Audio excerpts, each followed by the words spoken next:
At a recent medical conference, I gave a talk on a phenomenon in medicine that remains stubbornly shrouded in mystery: spontaneous remission.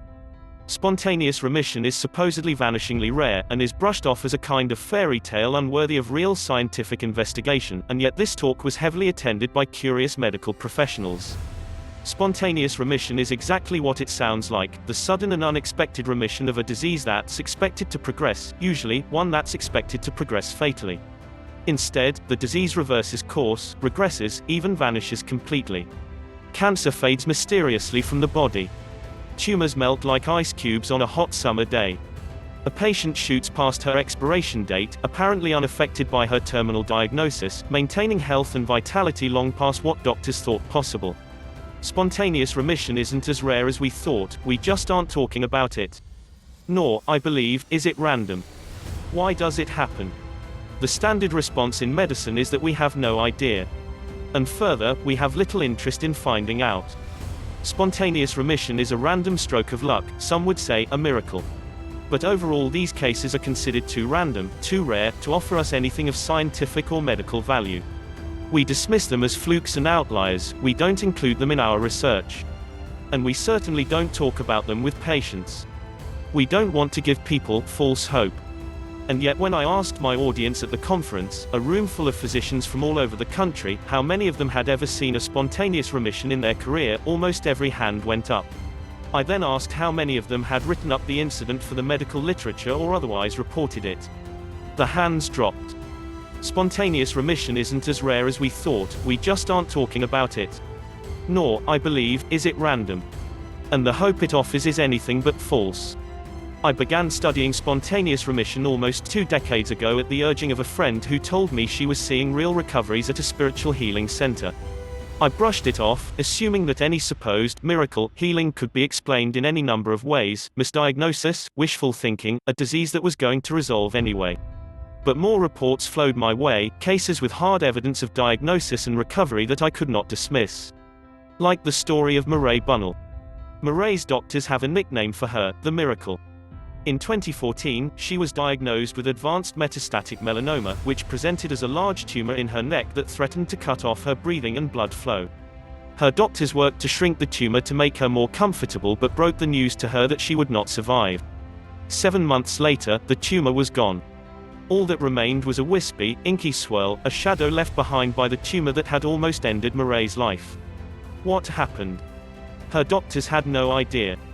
There must have been a lot of people praying for you, was all they could offer. Mireille says that the care she received was exceptional. Her only misgiving was that her doctors didn't seem more interested in why her remarkable recovery might have occurred. And indeed, if we continue to think of these cases as random accidents of biology, it's easy to miss the bigger picture. But after studying over 100 individual cases across the spectrum of illness, cancer, diabetes, autoimmune conditions, heart disease, even depression, what I found was a distinct pattern of transdiagnostic factors. It was foremost a struggle of the mind and the spirit, Mireille said about her own astonishing recovery. The body followed. Survivors of incurable diseases made radical changes to their lives. They changed the way they ate, focusing on high-nutrient diets free of sugar and processed foods. They leaned into daily habits and exercise routines that made them feel good. They ditched careers or relationships that were limiting or toxic. They addressed their stress response, ending the damaging cycle of chronic fight or flight that keeps our bodies awash in corrosive stress hormones. When faced with a terminal diagnosis, an end date, they asked themselves the question, what do I want to do with the time I have left? And then they did it. Finally, they examined their own deep-seated beliefs about who they were, a process I can only describe as healing your identity. What does that mean, to heal your identity? It means that you need to see and focus on what is right and good about you. You need to actively eliminate false, negative beliefs about yourself that leave you questioning your value.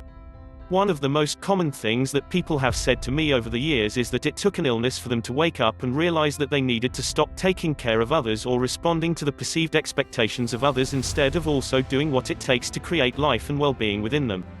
What makes you come alive? What gives you a life worth living? As my friend Gabor Mate, physician and trauma expert, says, if you don't know how to say no, your body will eventually say no for you. It might feel selfish at first, but it's not. If you make the hard choices to create a life that puts a light in your eyes and creates authentic well-being within you, you will absolutely change your relationship with others and your relationship with yourself.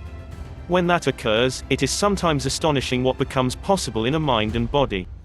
Those who recovered say that figuring out the real story of who they were was the key that allowed them to make every other potentially life-saving change. After 2 decades of research, I've come to believe that this lies at the very root of these astonishing recoveries. It was foremost a struggle of the mind and the spirit, Murray said about her own astonishing recovery. The body followed. These cases might indeed be outliers, but they aren't flukes. The definition of spontaneous in this context is without cause. But, in fact, there's nothing spontaneous about spontaneous remission. We study ultimate achievers in sports like Tom Brady and Serena Williams. It only makes sense that we should be studying the ultimate achievement in health. If I was ill, I would want to know not only what the average person does, but also what the ultimate achievers in health do. Of course, there is still much we don't know about spontaneous remission. But what we don't know shouldn't hold us back from acting on what we do know. Murray Bunnell sends a thank you note to her doctors every year on Thanksgiving, the anniversary of the day that the pathology report came back telling them she was cancer-free. Her doctors are delighted to receive her cards. They pin them up on the office wall, saying, "We never get thank you notes." When Murray repeated this at a family gathering, her brother-in-law pointed something out. "That's because nobody lives," he said. But Murray did. And so have many others who are coming forward now to tell their stories. If we want to open up new avenues to health and healing, it's imperative that we listen.